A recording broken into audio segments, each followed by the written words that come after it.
Teen Talk Show. You come in with brilliant, bold, and most importantly, young people that wants to be informed into what's going on in and around their community.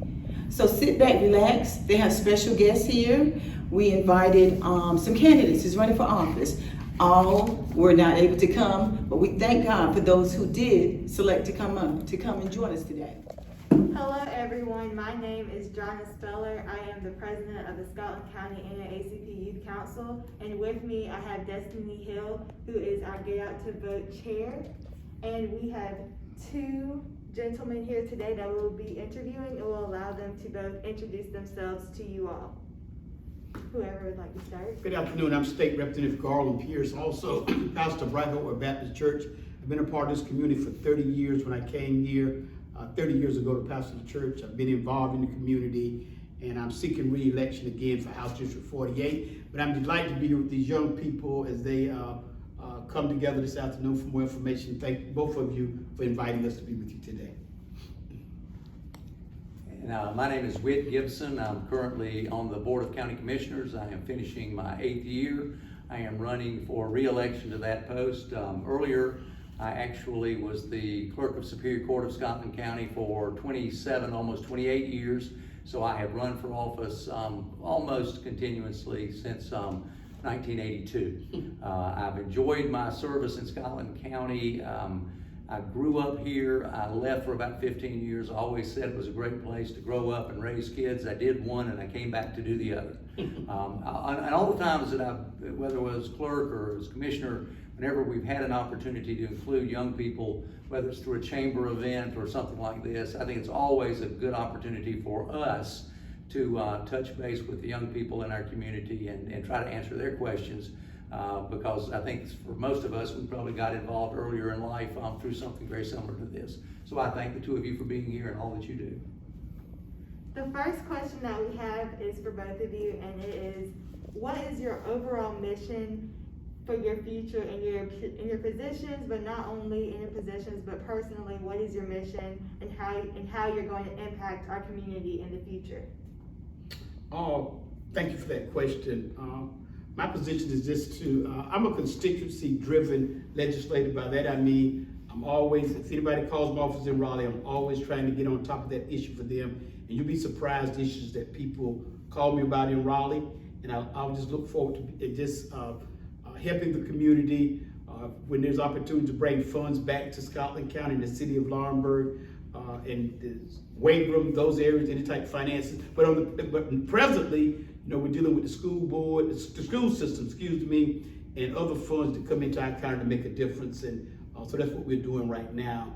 What was the other part of the question? Did I miss a part of the question? Personally, what is your mission in impacting our community in the future? Going forward, to help what we're doing today to empower young people like the both of you, because we realize the time is going to come when younger people are going to come behind us to carry on these positions. So I think it's so important to empower the youth who are coming behind us with the right information and the right ideas going forward. John, I think for me, and I'm a little older than Representative Pierce, I'm maybe closer to the end of my career politically and otherwise. When I ran 8 years ago, I felt like that what Scotland County may have needed, or maybe that it lacked, was a vision of the future as to where we want to be. And part of that is looking at us economically to make sure we have the opportunities for young people. I think one of the biggest challenges for us is our young people to stay in our community. Too often they go off to college or go off to join the service and they don't come back. And that's a serious drain. And so we need to do two things. We need to continue to improve our school system. I think in the last 8 years, the school system and the county commissioners have had a better relationship. We seem to always have thought about funding, and for the last 6 years, that's been negotiated and not dictated, and I think that's a big plus. I think that helps our school system as well as the commissioners. Also think in industrial recruitment and economic development, trying to bring in industry so there'll be jobs for young people. When I grew up here, you either worked in a textile mill or on a farm. And since then, there were a lot of plants here, a lot of industry, and there still are. They're great employers here. But we need to continue to do that. We've lost some of that edge, and we need to regain that as best we can. The next question is, both of you share the facts as to funding that has impacted our county and Hope County during this pandemic? We just left Raleigh Thursday past, and we passed a COVID-19 bill short of $1 billion that will go to education, to reimburse the counties and the cities on any funds that they spent during COVID-19. Daycare centers will benefit. Each parent will get $355 to have students in school. I wish I could have brought the bill in with me. It's in my car, but it's $1 billion is a lot of money. And it will go, like you said, hopefully, I represent Scotland and Hope, so each one of those counties will benefit from those funds that came in. Unemployment insurance, I think everybody will get extra $300. That's from the federal government that came through the COVID-19 bill. So it's a lot. Okay, another one. Thank you for asking that question. People with light bills, their rent, those type of things will help people also. So it's a lot in there to help the average person that you might not have seen before, but I think everybody will benefit. Our people who have real estate, it will help them because the tenants who live in their property have not been able to pay, and they were not willing to put anybody out, which was a good thing. The city has to recoup a lot of the money that they used that people were not able to pay light bills. So this bill, COVID-19 bill, will help a lot of folks, and small business owners also will benefit with loans. One that I was telling somebody about today, nonprofit organizations, particularly faith-based organizations, can get a $25,000 grant to tutor young people in the afternoon. So it's a lot of things in there that's hidden in that bill that I hope people will read. And if I can come back again, talk about it, I'll be glad to with the facts in front of me. Absolutely. And the bill that Representative Pierce is talking about is to help our communities and counties like Scotland. Has to depend on those efforts to help us pay for things. Scotland County has taxing authority, and we receive money through what's called ad valorem taxes, and that's taxes on real estate and homes. But that doesn't change very much. And when you have and it's something that happens to your community, like the COVID-19 pandemic, it increases our cost of transacting business. And for us to continue to do those things, we have to rely on external sources such as the legislature to help provide those funds in order to do that. We've gotten those funds back in March and April with the first bit of money that helped provide for unemployment and increased unemployment benefits for folks who did lose their jobs. We have been waiting, and obviously in the last week have heard about the bill that the representative has just mentioned, and that's going to be a tremendous assistance to us as well. Also during this time, there were the funds that we used helped those who were unemployed, helped businesses who needed to buy the things that you all see us wear, whether it's the hand sanitizer or the face masks. There are businesses in our community that were allowed to stay open who didn't have the funds to do that, because obviously all of us have been impacted negatively by the pandemic. Just one other thing, we put $39 million in there, Mr. Gibson, for broadband. Absolutely. And I've talked to some folks out around, I think we're gonna have a meeting pretty soon for them to take advantage of that. It's gonna be a private-public partnership, so hopefully we can get somebody to take advantage of that. Broadband is very important in our areas that we live in the rural areas, broadband. And that's particularly important for us as we've got kids attending school virtually, because we are one of the counties in the state that doesn't have a county-wide broadband network.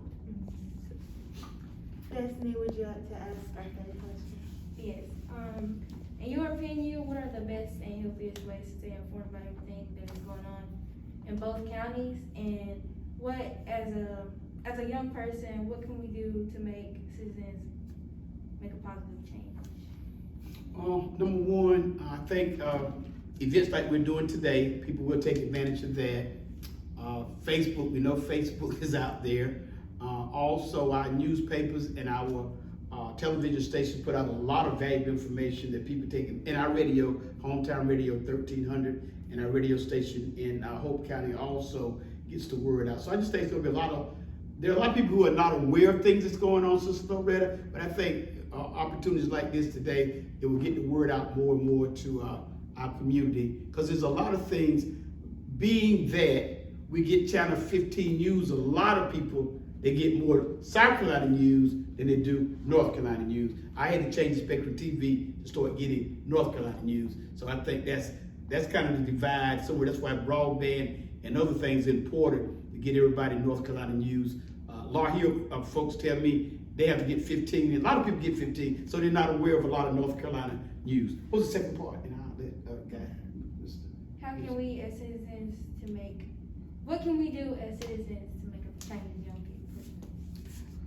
I think we need to mentor. I think that's something that y'all, Mrs. Loretta does a great job with, and others. It's about mentoring, about reaching back, training our young people, giving them words of encouragement. They're gonna make mistakes, just like a lot of us make mistakes. So I think we need to allow them these opportunities, these platforms like we're having today. And I hope y'all do more, and I'm one that would encourage you to do all that you can going forward. That's just, I've always worked with young people. I have grandchildren myself, and I know how important it is to encourage them along the way. Destini, if you don't mind, would you repeat the first part of the question? In your opinion, what's the best and healthiest way to stay informed in both counties? I'm obviously gonna spend more time talking about Scotland County because I don't have much contact in Hope County. I've got all I can say grace over right here. I do think our medias, I think the Laurinburg Exchange as well as WLNC does a good job of providing an opportunity for people to be informed. I've always been a little bit, I'm not adept enough at Facebook.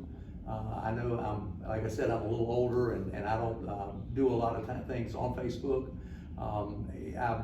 It frustrates me sometimes because I believe people go on and say things because nobody's gonna challenge them or confront them. I'm not sure that is the best use of that. I do know that Facebook provides a lot of interaction between a lot of folks that is very valuable.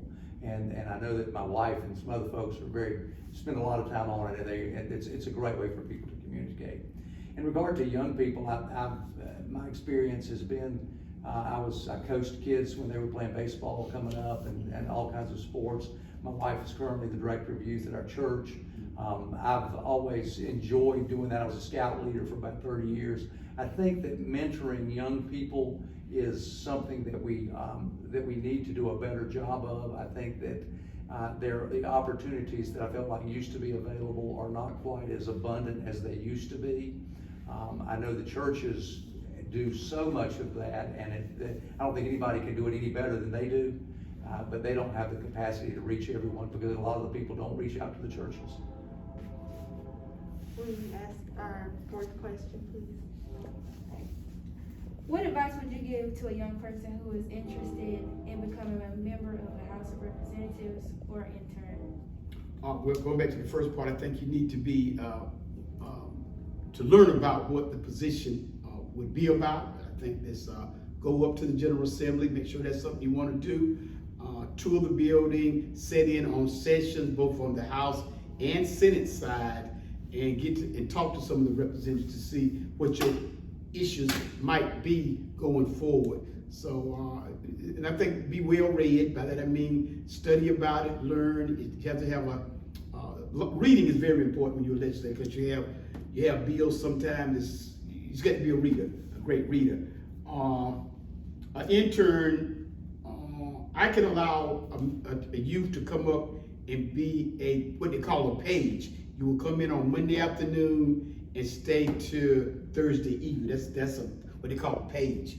Hopefully y'all take advantage of that. Where you just come, you in with another group of young people who come from all over the state. You get to fellowship with them. You get to go to committee meetings. You get to go come to my office to talk to me. You just get to do a lot of things in action. But the intern part is more for college students, which is a good question. Once they finish college, we pay them to work for us during the summer months and when they're out of school. So that's what that would happen like that. But there are opportunities, if no more than just to come up and spend a day and this is something you would like doing. Yes, ma'am. And to extend upon that question, Yes, ma'am. how can young people contact your area, your career area, to be able to take advantage of those internship opportunities? How can they Or contact me? contact you? Oh, okay. Well, I got my cards in my pocket. I won't reach in there and get them out right now. But they can contact me here. In Raleigh, my email address is a simple email address. It's Pierce, LAPIERCELA @ncleg.net. And the number at my office is 919-733-5803. And I'll ask the same question to you. What advice would you give a young person who is interested in becoming a member of the county commissioner's office or an intern? One, I think if you're going to be involved in government in any capacity, that it's always helpful to know a little bit about the history of our country and the representative government that we have. We claim to be a democracy, and that means that we're built from the ground up. And that I think that some people will tell you that all politics are local, and I think that that a lot of the decisions that are made in Raleigh, that are made in Washington, are usually a groundswell from the bottom up. I think part of young people having the opportunity to learn about that is reading about our history.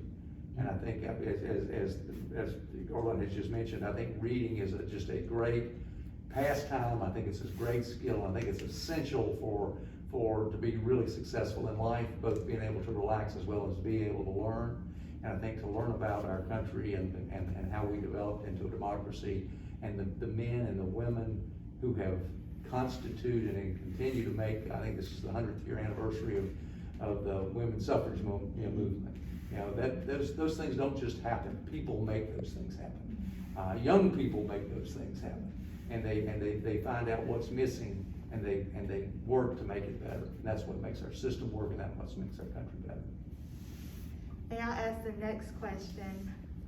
One thing that we're trying to do through this talk show and through Scotland Youth Development and the Scotland County NAACP Youth Council is encourage more young people to go out and vote, and encourage them to have that zeal, that thrill, that excitement that they have, that you would see if that they would have at a football game for Scotland High School, or watching a game of the Super Bowl on TV. So what advice or encouragement would you give to a young person who has doubts about voting, or what advice would you give to them to encourage them to be more excited about having the opportunity, having the ability to vote in our country or even in our community? That's a good question. Well, first of all, I thought it was going to go another direction, but first of all, it's going to be with the county board of elections doing everything they can to ensure safe voting. I want to just put that out by that. I think Ms. Loretta knows about that. They'll sanitize, after everybody votes, they'll sanitize that particular booth. The pins, once you vote with it, you can either throw it away. I understand that the youth council is going to take those pins and sanitize them and use it for another purpose. Is that still on the table? Okay. And the workers who work there were behind a glass shield. I think I'm correct. If I'm wrong, y'all can correct me. And people who come in to vote should have masks on. So they're doing everything they can. But then there's some people who choose to vote by mail. That's good. But the enthusiasm part, I think that the youth this time around need to know that this could be one of the most important elections in our life. Could be. We've said that about a couple more. But this was just, we're going to do a lot more to bring people back together, because there's just so much happening, and I know you young people read about it. So I think we just need to encourage them to go down with their parents, their younger siblings, and let them be a part of history, because I really just believe that this election has overtones to be a very important election in our country, and they need to know that we've had votes in this county, and I know Mr. Gibson knows, where people have lost elections by 1 or 2 votes.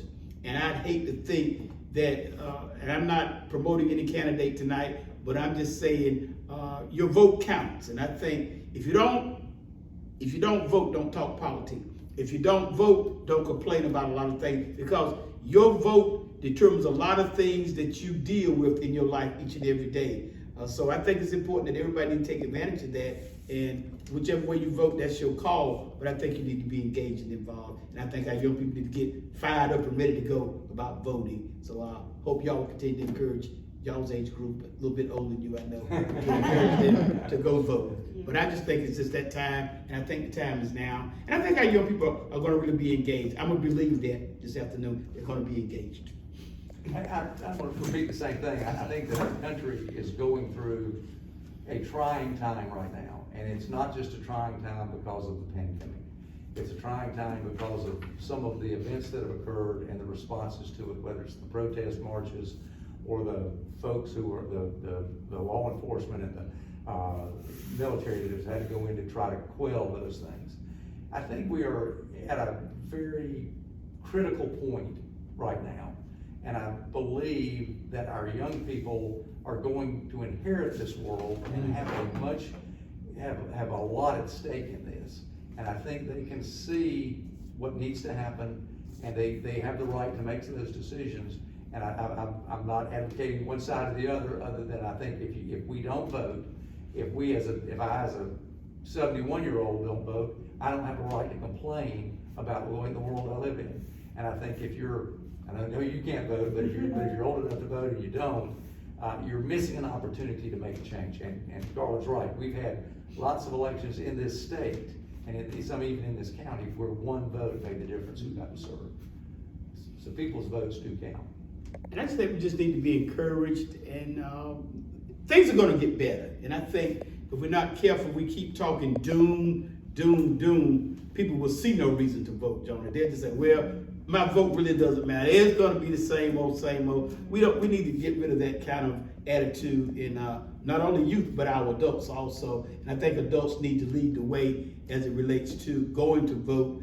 I encourage parents who have children, take their child with you, let them have the experience with you, and you tutor them while you're voting and tell them why this is so. Well, people bled and died for the right to vote. You guys know that. So we need to talk about that there were times, as Mr. Gibson said, that people could not vote based on their gender, their race, and all other issues that affected people. But now everybody has the right. There's no reason not to vote. So I hope that we will be charged up and go vote. Yes, ma'am. Is there anything that either of you or Destiny would like to ask or add before we close out this interview? So anything either of you would like to add? Go ahead. I think maybe, and this may be a repeat of what I just said, I think that there is such a attitude of divisiveness in our country and in our state and in our community. And I hope that after this election, that we will all come together to improve our government and the quality of life of all of our citizens. And I think that ought to be the priority of every election. But I don't think it's ever been any more evident how important it is in this election. Thank you. I just thank y'all for taking time. I'm sorry we didn't get to make it last week, but I'm glad it was well worth it. Very well worth it. Thank you, ladies, both of you, and Mr. McNeil also. Thank you for letting us come.